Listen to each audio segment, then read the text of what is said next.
Bismillahirrahmanirrahim. Gauss-Seidel method.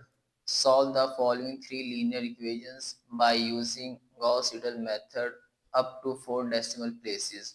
हमें यहाँ पे जैसे प्रीवियस क्वेश्चन था 3 लीनियर इक्वेशंस गिवन है और इनको हमने सॉल्व करना है by using Gauss-Seidel method.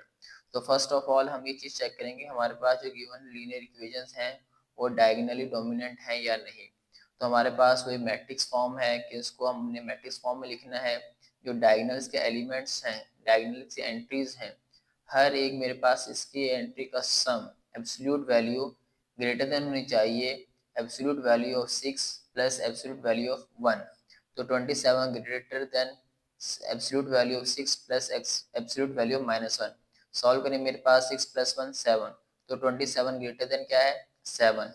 Second मेरे पास क्या है 15, 15 ग्रेटर देन 6 प्लस 2 8, तो मेरे पास 15 ग्रेटर देन 8 है।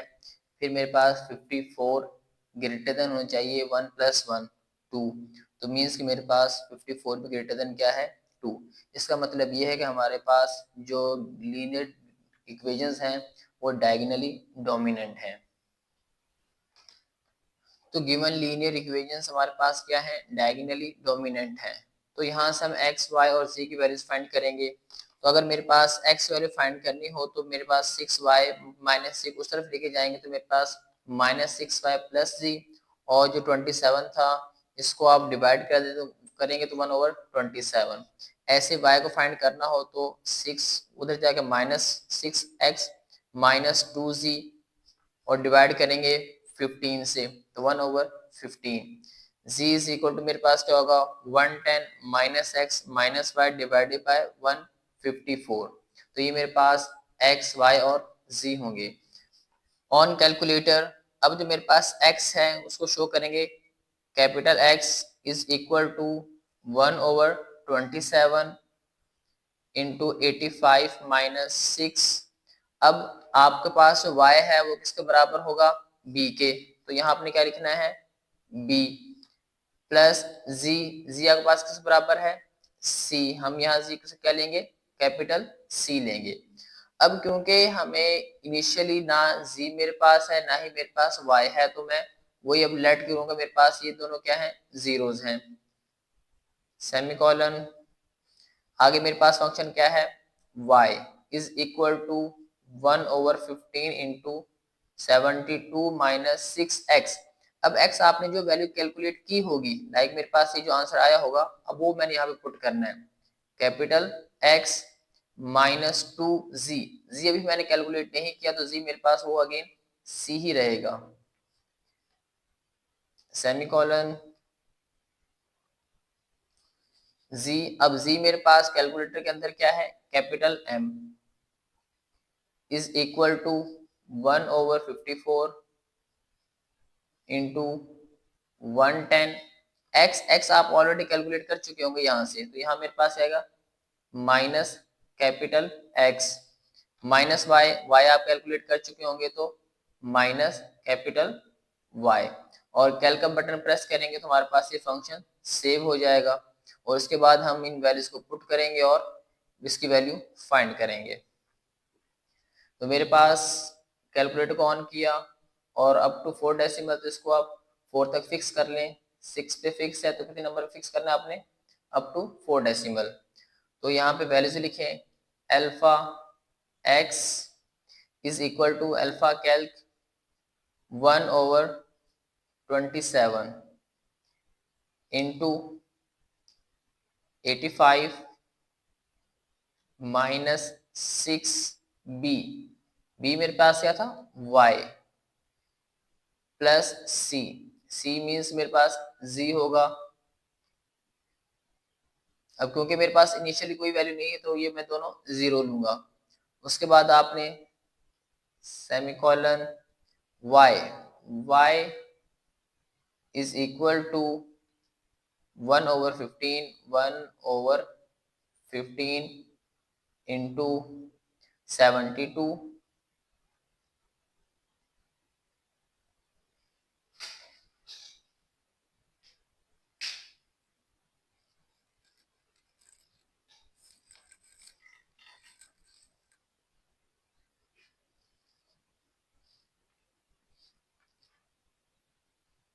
72 माइनस 6x, x आपने जो पहले फाइंड कर लिया होगा वो मेरे पास कैपिटल X माइनस 2c। अब यहाँ मेरे पास क्या है z, अभी आपने कैलकुलेट नहीं किया तो आप वो प्रीवियस c ही लेंगे जो मेरे पास क्या था 0, ब्रैकेट क्लोज, सेमीकोलन, m जो कि z का नाम रखा हुआ था मैंने, m is equal to alpha calc 1/54 into 110 minus, अब आप x और y ऑलरेडी कैलकुलेट कर चुके हैं तो यहाँ मेरे पास क्या आएगा x minus y, x minus y, bracket close. अब सारा फंक्शन लिखने के बाद आपने कैल्क को प्रेस करना है ताकि फंक्शन सेव हो जाए। अभी पूछा कि हमारे पास b की वैल्यू क्या है, और b की वैल्यू हम इनिशियली क्या लेंगे 0, तो यहाँ 0 प्रेस करेंगे। फिर c आपके पास इनिशियली क्या है 0, तो वो भी आप क्या करेंगे 0 पुट कर देंगे। तो x का आंसर मेरे पास आया है 3.1481। तो ये आपके पास गिवन टेबल है, सीरियल नंबर हमारे पास नंबर ऑफ आइट्रेशंस हैं, x मेरे पास जो फंक्शन मैंने सेव किया था 1/27 इंटू 85 माइनस 6b प्लस सी, और y मेरे पास 1/15 into 72 minus 6x minus 2c, और m यानी z इज इक्वल टू, या जो मेरे पास z था उसको m का नाम दिया है, is equal to 1/54 into 110 minus x minus y।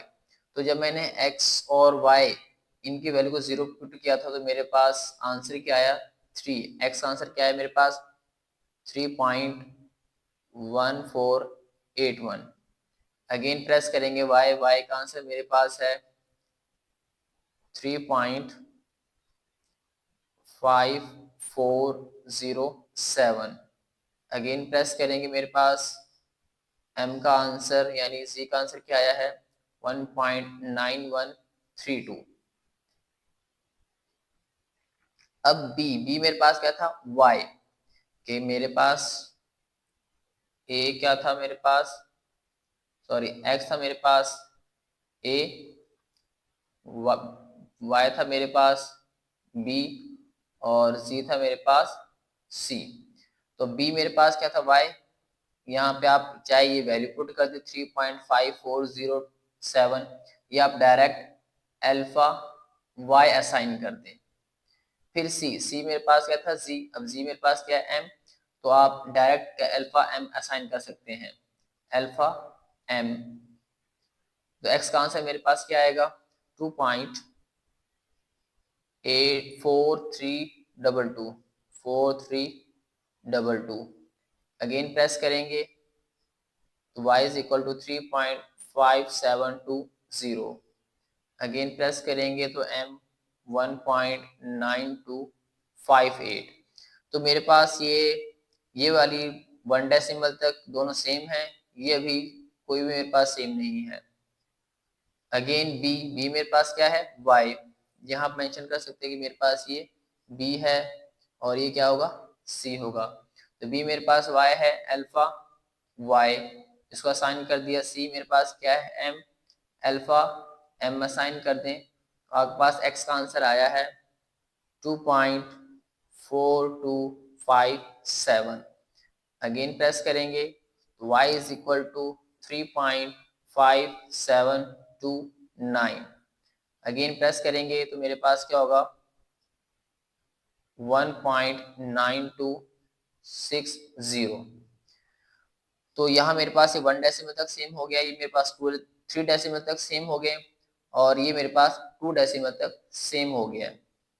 तो मुझे तो अप टू 4 डेसिमल तक चाहिए, तो अगेन आप इक्वल का बटन प्रेस करें, b मेरे पास क्या है y, इसको अल्फा y असाइन कर दें, and c which is equal to m alpha m।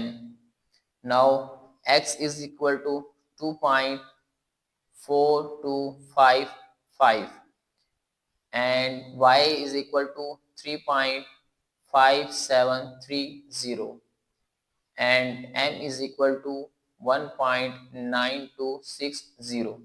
अब ये मेरे पास 4 डेसिमल तक सेम हो गया है मेरे पास, और ये 2 डेसिमल है और ये 3 डेसिमल।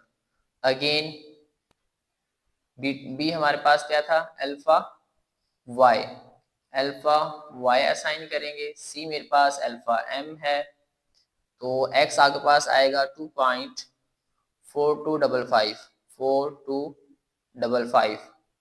अगेन प्रेस करें तो क्या आएगा आपके पास 3.5730। अगेन प्रेस किया 1.9260। अब यहाँ देखिए मेरे पास ये अप टू 4 डेसिमल तक सेम है, ये भी मेरे पास 4 डेसिमल तक सेम है, और ये भी मेरे पास 4 डेसिमल तक सेम आंसर आया है। तो मतलब हमारे पास जो गॉस सीडल मेथड है, इसकी जो मेरे पास कन्वर्जेंस है वो गॉस जकोबी मेथड से बहुत ज़्यादा फास्ट है। गॉस जकोबी मेथड को हमने सॉल्व किया था, वहाँ हमारे पास 11th आइट्रेशन पे जाके ये कंसेक्टिव हुए थे, सेम हुए थे अप टू 4 डेसिमल, और यहाँ मेरे पास 5th आइट्रेशन में ये क्या हो गए, अप टू 4 डेसिमल तक सेम हो गए। तो मेरे पास एक्स वाई का आंसर क्या होगा, x y g transpose is equal to x आपके पास क्या है 2.4255, 3.5730, 1.9260। इसको मैट्रिक्स फॉर्म में लिखेंगे तो x y g is equal to 2.4255, 3.5730, 1.9260। ये वो मेरे पास एक्स वाई और जी की वैल्यूज हैं जो लीनियर इक्वेशन को क्या करेंगी, सेटिस्फाई करेंगी। जब हम एक्स की जगह पे 2.4255 पुट करेंगे, वाई की जगह पे पुट करेंगे हम 3.5730, एंड जी की जगह पुट करेंगे 1.9260, तो हमारे पास जो लीनियर इक्वेशंस हैं वो सेटिस्फाई होंगी। तो ये हमारा आज का टॉपिक था गॉस सीडल मेथड, और ये कंप्लीट हुआ। उम्मीद है कि आपको समझ आई होगी।